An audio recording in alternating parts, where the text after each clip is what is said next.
when Henry Clay and Daniel Webster and others were dominant figures in the American government, and especially in Congress.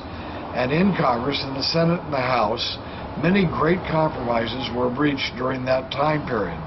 And I'm being asked, well, aren't we suffering today from such partisanship that it prevents the compromises that are necessary to make things work? Well, let me just respectfully disagree with the premise of the question that's been laid out to me. Compromise is not the way to determine best policy. The best policy we should have is for those of us who have strong beliefs and a basic principled position, even if they're juxtaposed in the opposite directions.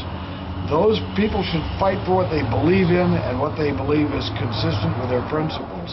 And then at some point, the American people should decide what direction they want to go and give a good chance of that person who believes in something to see if his philosophy really works. We've seen that with President Obama. He has poured billions, hundreds of billions of dollars into our economy as if it will stimulate our economy. But all it did was add to our debt and demoralize people even more about the long run. And so it has undermined our position. But for 2 years, President Obama had control of both houses of Congress and the presidency.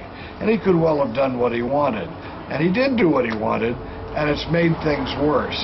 But we need to make sure that instead of saying everything you have to go either that direction or that direction, and then compromise for a policy, that means everything will be status quo, because that's where we are. That's the middle of going that way or going that way. No, let's instead applaud those people who are arguing consistent positions, and then give them a chance. One last example of this is that in 1980, Ronald Reagan was elected president, and the economy was really going to hell, just like it is right now and has been for the last 4 years. When Ronald Reagan was elected, his tax policy, which he was the center core of his economic proposals, it passed the Senate by 1 vote. And that vote was by Senator Alan Cranston, a very liberal Democrat.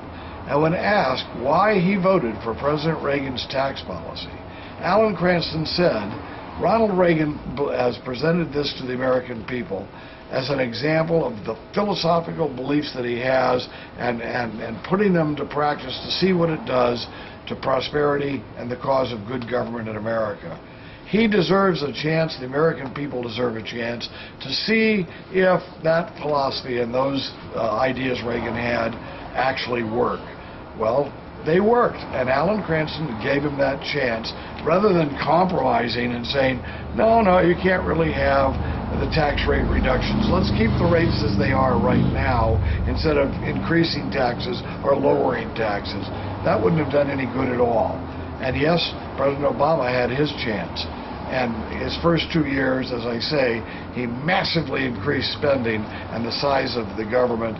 And as you can see, our economy is still suffering, and the confidence in the future is still way down.